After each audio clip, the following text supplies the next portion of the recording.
Hey, folks, thanks for tuning into the BAMF podcast. Sorry we're a couple minutes late. We're here today to talk about heist movies and the films of Guy Ritchie. But before that,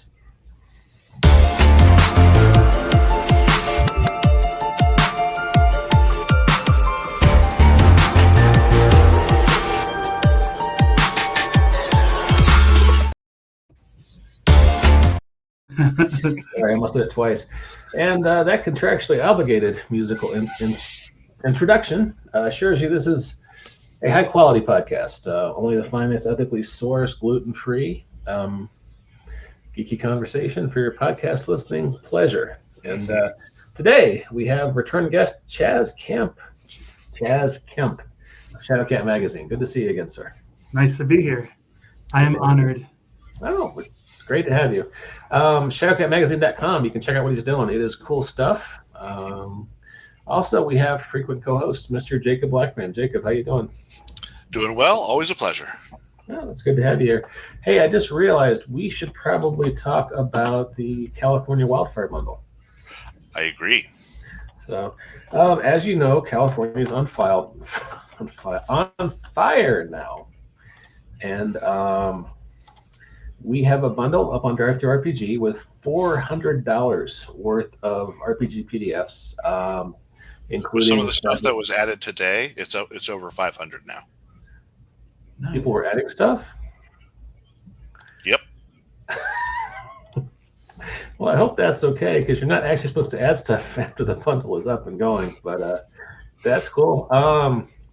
tinyurl.com/California bundle. You can check it out. We raised $4,000 in the last 2 days.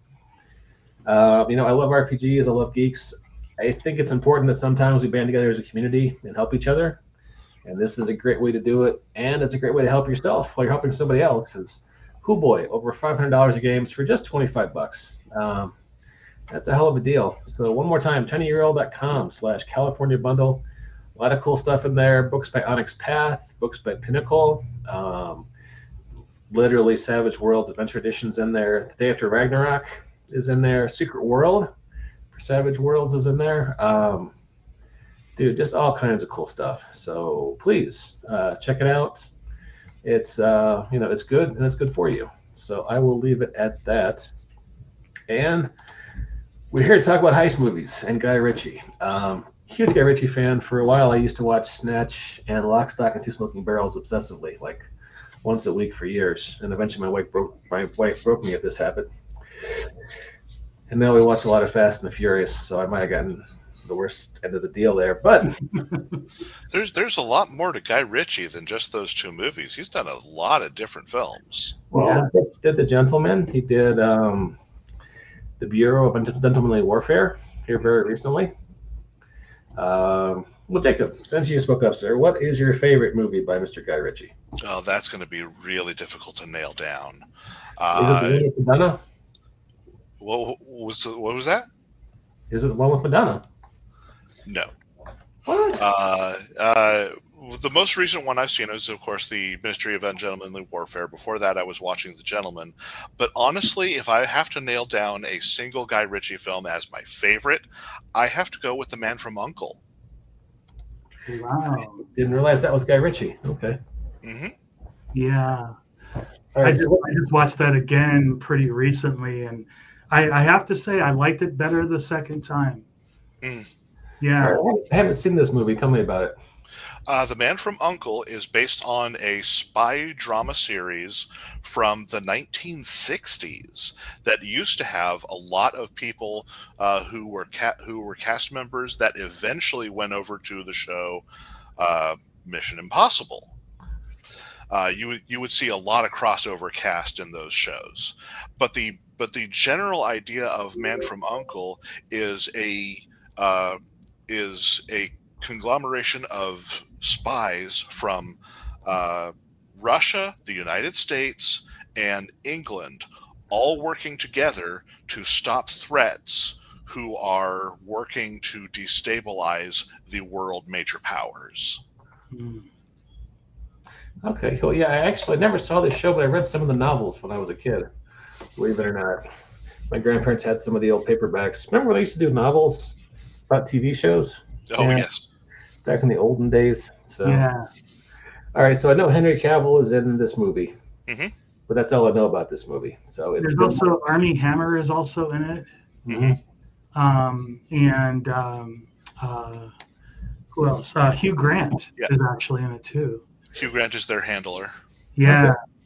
This Yeah. trying to be the bad guy. That seems to be Hugh Grant's thing here lately. Uh, uh, just despite the fact that Hugh Grant usually plays villains, no, in this one he's playing it straight. Okay, that's good to know. All right. Yeah. Well, it's almost like everybody, all of the protagonists are kind of on their own side, which is what makes The Man from U.N.C.L.E. really interesting. Is they are, at least the two main characters or the three main characters are definitely developing a friendship, but yet their governments are still at odds with each other, and it's like, we'll work together just this once, well, until the sequel, and etc. So Hmm. yeah. Okay, I have to check this out then. I didn't realize I had missed a good one. I just assumed it was another one in the parade of licensed properties from the 60s and 70s. But Yeah. I also appreciated the fact that it was properly a proper period piece. So Yeah. it was taking place during the 60s, right in the middle of the Cold War. Yeah.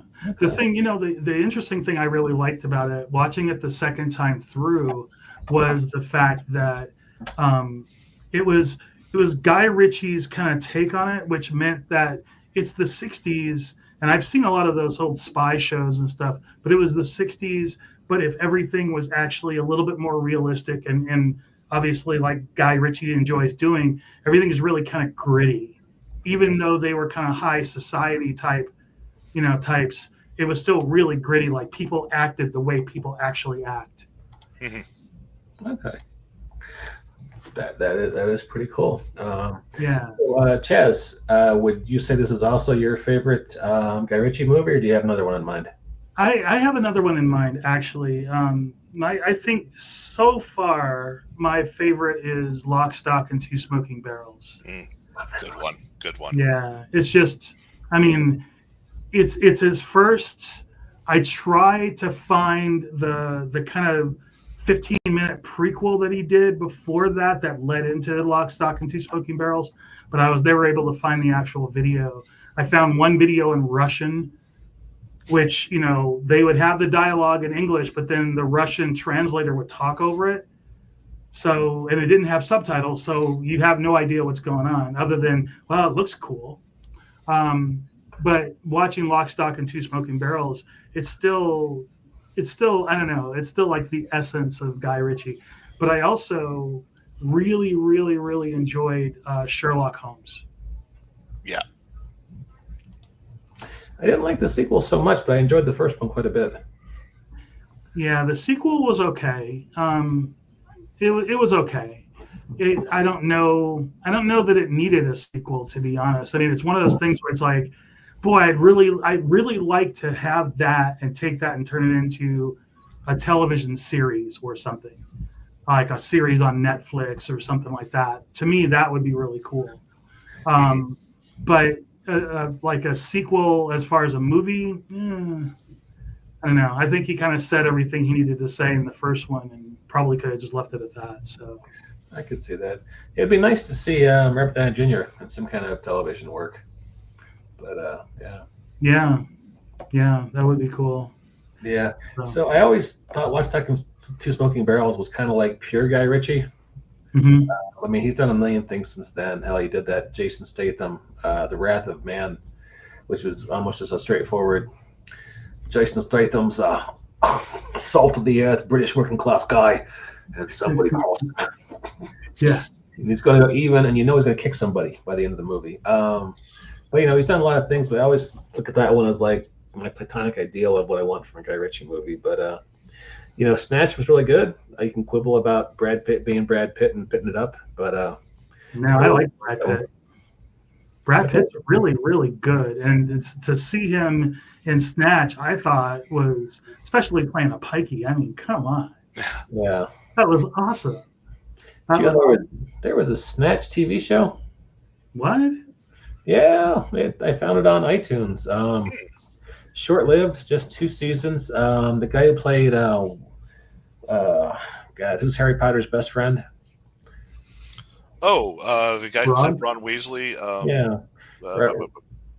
Rupert Grint. Yeah. He's one of the leads.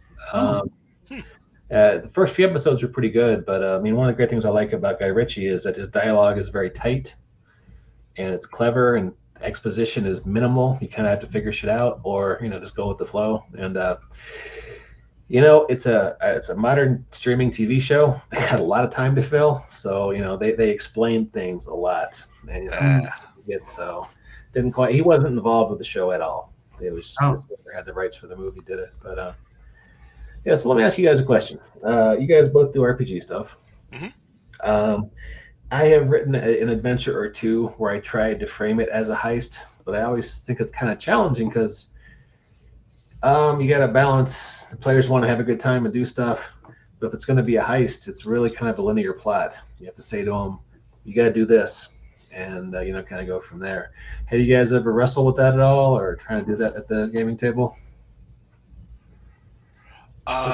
No. Do you want to go first, Chaz? No, I was going to offer it to you, sir. Okay. I don't think I have ever done a heist in any of the games I currently have. However, there is an adventure that I would like to run someday where there is a heist scenario involved with it. That's a Dungeons and Dragons adventure for Waterdeep called Dragon Heist. Oh. And while there is a heist in it, it is something that happens a little ways down the line. But I know that I would like to incorporate some of the heist elements that are in films and TV shows because they are very trope, and people like to play with tropes when you're dealing with that. And why not bring that sort of thing into role-playing games? And so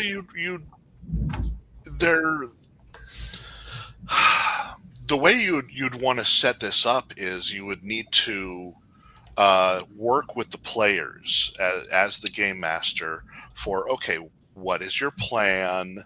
How do you go about this? And they would of course want to set this up. Well, we're gonna case the scene, we're gonna case the joint. We're gonna go in, see what it looks like from the inside, make our maps. Do all whatever, and then plan the heist accordingly. But then there's always those surprise elements that show up that you don't find out about till later, and how do you handle that? And I've heard of this one system. I don't unfortunately remember what it's called.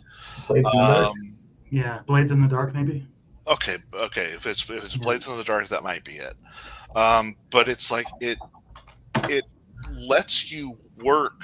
It lets every player character have that one heist moment where they say, I work with this one particular guard, and over the course of while we're planning the heist, I start becoming friends with him, and that way when we actually start doing the heist, the guard's actually going to be a part of it. I'm going to get his security key, and he's going to let us in. Right. Yeah, that whole thing was really about the idea of something goes wrong or something goes sideways, and then the players have the ability to be able to say, but we planned for that. Luckily, I got 3 duplicate keys made for just this occasion, just in case. So yeah, I think that is Blades in the Dark. I've never played it, but I watched an actual play once. Mm-hmm. And that was really pretty cool. And you could have the GM work with that, saying, "Okay, that's cool. I'll need you to make a forgery check to see how those keys turned out." Yeah. And it would just be working like that. Yeah. Yeah, I think with that, right now I'm currently working with a group of. I'm GMing a group where we're playing a game called The Hidden Isle by Kaza Creations. It's basically a role-playing game that uses tarot cards instead of dice. So that part's really cool. and it's pretty new. So if you guys have the opportunity, I definitely check it out if I were you guys. It's pretty cool, but the players are playing agents of an organization, and so it's almost as though every adventure is not necessarily a heist per se, but there are those kinds of elements, and you don't write down your inventory ahead of time. You just have various things that your character could have on you, and then if you pull the item, when it's needed, that's when you mark it off on your inventory, and you can only carry like 4 or 5 different things, but what those things are will depend on what the situation is.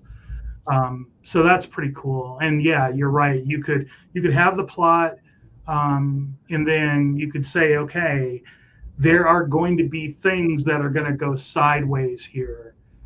Somebody's going to walk in at the wrong moment, or you're going to find the bad guy, but he's got a gun on your girlfriend. What are you going to do, kind of thing. So yeah, I think if you throw that stuff in, then the players can plan it all out, and most of it can work except for the things that don't. So I don't know. It could be fun. As a player, I would love it, but as a GM, yeah, if you're not used to improv, that could be rough. Yeah, a lot of thinking on your feet. A lot of that is going to be is give and take between the GM and the player for this to work. Right. Yeah, you definitely want to play with the balance of, I really want to make it challenging, but I don't want to make it too challenging where everybody gets frustrated. So yeah, it's really definitely knowing what your players can and can't do, knowing what kinds of stuff they have on them, and then you put them in a situation, and then they're like, 15 minutes later, somebody's like, oh, hey, we have this thing. Let me pull that out of my pouch. And you're like, hey, right on. I'm glad you remembered you had that thing. Otherwise, this would have been a really long session. Do you guys have any thoughts on like best heist movie ever? Ooh. Well, that's always going to come down to a personal opinion and what people like from a heist film. So I have a couple of heist films that I enjoy, removed from Guy Ritchie. Okay. Ant-Man, because that's a heist film. It is. The Italian Job, the one from 2005, not the original. I love the original, but I kind of like the characters from the 2005 version better. So, the characters made it for me. And Tower Heist, which was kind of a comedy heist film. Right on. Is that the one with Dwayne Johnson? Tower Heist? Yeah. No, that is one where that is with Ben Stiller. He's like the head concierge of a tower that caters to wealthy elite, and he gets all his employees involved with a Ponzi scheme that one of the tenants does, and they all lose their money. And the guy, Eddie Murphy, Matthew Broderick, yeah, it's a good movie. I really enjoyed it. Okay. I'm going to go in a bit of a different direction from you. Oh, where are you going to go, Mike? Please, sir, you go first. Okay, I was going to say, while I liked Ocean's 11 very much, I really, really liked Ocean's 8. Because Sandra Bullock is one of my favorite actresses, and her and Cate Blanchett seem to have really good chemistry together. And I thought the cast was really cool, so I really enjoyed that. In any movie that Sandra Bullock gets to speak German in, hey, that's always cool. I loved it. I love the Italian Job. The Italian Job is fantastic. But I also there are two others that I really liked. I really liked Ronin. Ronin is good. Loved that movie. I've seen that movie several times. and just loved it. It's one of the few movies where Sean Bean doesn't die. So it's like thumbs up there. But it has the coolest Frenchman outside of my brother. Has the coolest Frenchman in Jean Reno. Yeah. He's just cool. He's just cool. So, yeah. And if we're going quirky, I really, really liked Hudson Hawk. Oh yeah.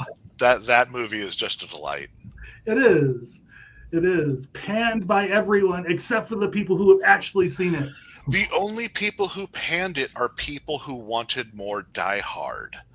Because if you remember the way they advertised it when that movie came out, it was just after Die Hard came out, and they made the advertisement made it look like another Die Hard film, and then people went to see it and like, this isn't Die Hard. Why are they singing? Yeah. It's a shame there were no sequels to Die Hard. That was a really good movie. Yeah. Maybe they did better. They didn't. I don't know. All right, so I'm going to go with one obscure pick and one old, reliable, horribly obvious pick. Steven Soderbergh, I'm mispronouncing his name, aren't I? Sorry. Did a movie a few years back called Logan Lucky, which is a heist set at a NASCAR event. Let's see, boy, who all is in that one? Adam Driver, the guy who used to play James Bond. Daniel Craig. Yeah, Daniel Craig. What's his name? The ridiculously good-looking guy is the main character. You know what I mean, right? Channing Tatum. Channing Tatum. Anyway, it's a classic heist film, but it's also an underdog buddy comedy because these guys are, trying to struggle their way up and get a better life for themselves. And Adam Driver's character is I want to say he's an Iraqi war vet. He's got a prosthetic arm, and it's got some false notes. Sebastian Stan's in there for like 30 seconds as a NASCAR driver with almost nothing to do except crash. And Seth MacFarlane, sometimes Seth MacFarlane is in a movie and he's not funny. And you're like, Seth, that's the whole reason you're alive, man. What like this in movie 42, you're like, Seth, what happened? But anyway, so that's worth a look. That was surprisingly good. And I really like The Sting. Let me go for the horribly obvious pick.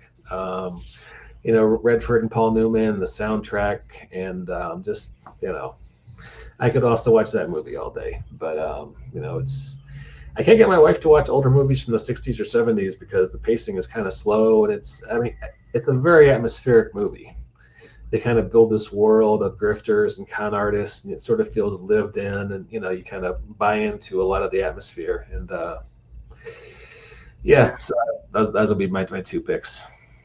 So. Yeah, Train Robbery was also not too terribly bad either. I think that was 78, so not quite the 60s, but that wasn't bad for like an older movie. That was actually pretty cool.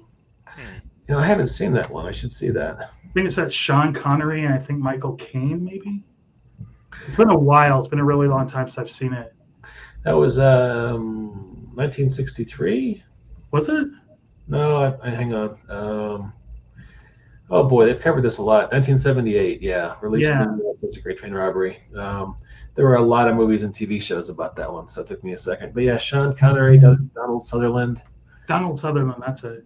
Yeah, I haven't. I would probably love that. I need to check that out. So. Now I've thought of another one that I really love since you mentioned Donald Sutherland. What's that? Kelly's Heroes. That's him and Clint Eastwood robbing a bank in occupied German territory during World War II. Wow, that sounds really good. Yeah, it is such a fun movie, and like I said with the other films, it is all about the characters. Nice. Yeah, Donald Sutherland plays a tank commander who is just he is a pre-hippie. He is going to go full on hippie as soon as the war is over. He's a little anachronistic. I've seen some clips where it seems more like he belongs in MASH than in Italy in 1944. But anyway, here's the movie for Great Train Robbery, the Jasmine. Yeah. That's a cool old-fashioned movie poster. Yeah, it is, and I think this is why people thought it was something from the '60s, because the movie poster itself is very '60s-esque. So you never would have guessed that it's 1978 wasn't when it came out. So kind of wild, and it's definitely a period piece and everything, of course. So As yeah, as an artist, I love those painted posters. Those are just beautiful. yeah, I love some of them. As an artist myself, I love some of them. Some of them are like, Mm. but yeah, it's very cool. I really liked the painted posters when it got to like the '80s with Star Wars and stuff like that. Oh, yeah, those are beautiful. Yeah, Yeah, the first few Star Wars posters were amazing. yeah, And the first few Indiana Jones posters too. yeah. I think a lot of those were painted by the same guy, whose name I can't remember now, but his stuff is fantastic. That's Bob. He lives down the way. Yeah. Are there any heist stories that people want to be made into a movie? Because I know there's certainly one that I want to be made into a movie. All right. I have two thoughts on this. Mm-hmm. I think whoever is smart enough to talk to Grant Howitt and get the movie rights for Honey Heist Mm-hmm. and makes an animated movie out of that will make a huge pile of money. Okay. That's just funny in a box. Second idea is more regional and niche, but I used to be a reporter back in Indianapolis, Indiana, in the old days, and when I was sitting around drinking with my boss, he had this old story that they used to tell. It was back in the '60s. The lady who was the heir of the A&P supermarket fortune lived in Indianapolis, and she was an old Jewish lady. And at the time, Indiana was not a good place to be an old Jewish lady. I mean, it's not what it's Indiana. I don't really need to go into details, but she was ostracized. Her neighbors wouldn't talk to her after her husband died. Everyone just kind of, no one wanted anything to do with her. So she got weird, isolation and far from home because he was from the East Coast. She took all of her money out of the bank, didn't trust the banks, started keeping all of her money in large trash cans around the house.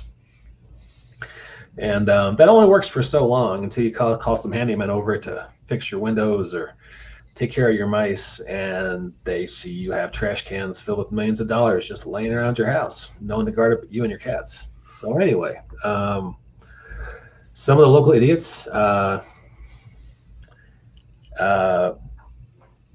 stole her money, killed her, and immediately started fighting with each other. And these weren't smart people with the ability to. It was like it's like Reservoir Dogs or something. As soon as they got a score, and a couple of the guys went out and bought Corvettes in cash, and they quickly rounded everybody up within like 2 weeks. But I just think if you wrote that right with some interpersonal dynamics, and it could be one of those heist films where it's tragic and comic at the same times. But anyway, so that's my pick. Chaz, what would you say for that? Well, to kind of go off of that particular story, I was just thinking of what it would be kind of neat to center the story around her heirs who were promised that money. It gets stolen, so it's their job to go through and steal it all back. So it could be like heist revenge. So they have to infiltrate the criminal underground of Indianapolis, Indiana in the '60s, and that could be kind of cool. I like that. Yeah. So, Jacob, did you? I'm sorry, I cut you off, sir. No, that's cool. Go for it. Jacob, did you have a story you were interested in seeing as a heist movie? Well, there's no particular story like real world story that I know, but there is a comic that I would love to see turned into a heist film, and that is the Kaiju Score. Is that the one? Did I tell you about this one where it's a group of heist people and it's in a world where kaiju exist? Yes. So they plan their heists near a city where there's like a kaiju warning system. So Godzilla's coming to Miami, so let's go rob the banks there. Yeah. Yeah, everyone their kaiju exist in the world, so they figured out when a kaiju is coming. It's like a natural disaster, and they get everyone out of the city ahead of time. So these people figure out where a kaiju is going to show up, and they go to the city, which has been emptied, and try to rob all the museums and jewelry stores and banks and everything that they can while the kaiju is rampaging through it. Wow. That is kind of. How about a twist on that, though? It's okay. So I'm picturing Pacific Rim. Mm-hmm. So the twist could be that as they're going through this empty city, this empty place, and they're going to steal a bunch of stuff, the kaiju are rampaging, but there's like this school full of children or something that they have to rescue while they're there. They can't just leave them behind to get stomped on. So now it's like, what do they do? Do they save these children, or do they continue robbing everything and blah, blah, blah? Risk their own lives kind of thing. I kind of like that. Yeah, I can see that. We had a guy on the podcast. God, I've been doing this too long, guys. 10 years ago, I forget his name. He was an indie comics guy. I'll look him up. He had done a book, and remember Action Lab Comics? Mm-hmm. All right. They were a big dog in a small pond. They were a big noise in the indie comic scene 10 years ago. They were making deals with a lot of guys who had a profile among indie comics. Then they fucked everybody over. And it just disastrously, the way these things do sometimes. But World War Mob was basically Ocean's 11 meets Dirty Dozen. The head of the mafia, in Sicily, says, you know what? This Mussolini, he's no good. He reaches out to the syndicate in New York and says, you got a bunch of guys in Europe right now, right? I don't want my guys to do this, but if you got some soldiers, with the U.S. Army over in Europe, send them my way. We're going to have them kill Mussolini. So it was a cool setup. It was a 5-issue miniseries in which 2 issues came out, I think. And then he had a falling out publisher, and it just never happened after that. Mm. But I always would have loved to see more of that. So, wow. Yeah, maybe someday. You have to get a hold of them again and say, hey, I was really invested in this. Yeah, I had him on. It was just, it was a bad. Oh wait, hey, let's discover this together. I found a web page for it. Let's see what if anything. Yeah, I'm surprised that wouldn't get a Netflix deal, because everyone was getting Netflix deals for a while. Del Santi and Caruso, World War Mob. Vito Del Sante, yeah, that was his name. He did a superhero comic called Stray back in the day, which was kind of like, oh well, getting off subject. This is an old webpage. This is his blog. Well, June 24. All right, this guy's waiting for issue 2, so this is old. So all right, this is 10 years old. I was right 10 years ago. I should hit Vito and see what he's doing these days. So yeah, thought that was a cool idea. So that's a cool idea. Yeah.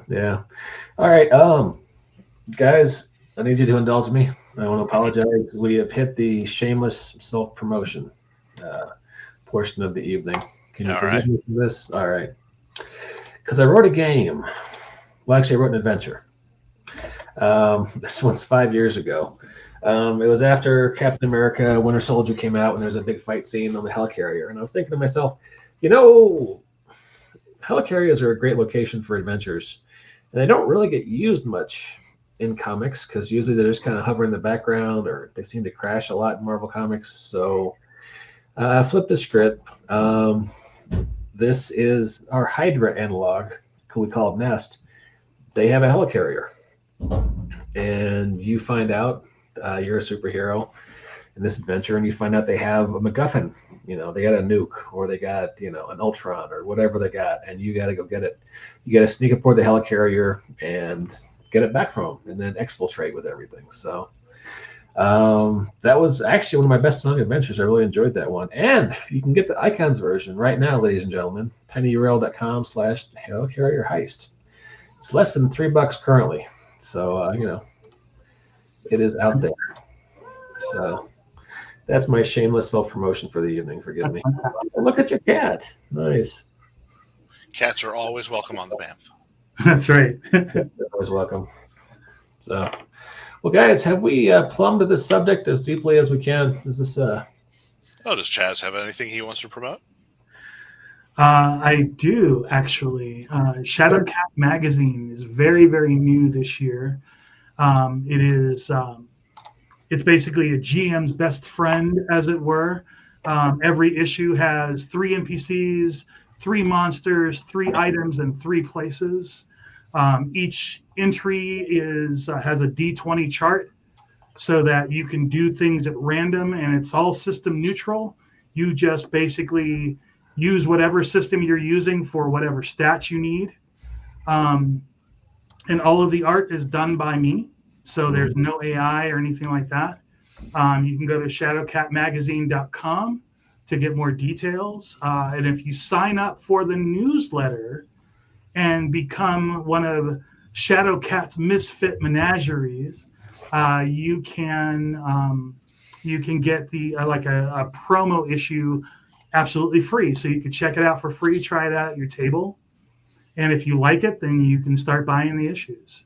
So the first issue is out. It was out earlier this month. And I'll be working on a new issue to be out hopefully towards the beginning of March. Sweet. And as you can see, this is some beautiful art by our friend Chaz here. So, yeah. Oh, wow. Okay. Chaz's art is amazing. Oh, well, thank you. Really cool looking stuff. So, indeed. Thank you very much. Well, hey, Jacob, are you wanting to get in on the self-promotion? I don't currently have anything out that I need promoted. But if you would like to support me, I do have a Patreon, patreon.com/Jacob Blackman, BLACKMON. And yeah, just $1 a month lets you see all the art I produce before I post it there, before I post it anywhere else on the internet. Sweet. Jacob is a fantastic artist in his own right, does fantastic superheroes and just amazing. Like, he's really good with the action shots and that kind of thing. And it's your stuff is fantastic, man. So thank you. Yeah. Yeah. Cool. Hey, change the subject. I found the original Star Wars poster we were talking about. Okay. Just for something interesting to end on. Yeah, this one here with the lightsaber, and the classic. This was a brother team of Greg and Tom Hildebrand. Yeah. Oh, that was the Hildebrand. Okay. Yeah, I did not know that. Now, this one we have over here, I see these a lot on the DVD releases, the kind of the head and shoulders collage. I do not know who did those, but yeah, the Hildebrands for this one. So, yeah. Oh, Jacob, that reminds me. I need to have you do a cover we're doing a Mutants and Masterminds version that you converted for Helicarrier Heist, and I lost the old cover. So if you I will be happy to draw you a cover, yes. You can collage some of that together. That would be awesome, because I got Bill Keyes, T. Evil Bunny, laying that out. So, yeah. All right. Anyway, enough about Inside Baseball. Folks, thanks for checking out the BAMF podcast. If you liked us, hit like, subscribe, all the things people are supposed to say on YouTube videos. And we will catch you next time. Have a good weekend. Take care.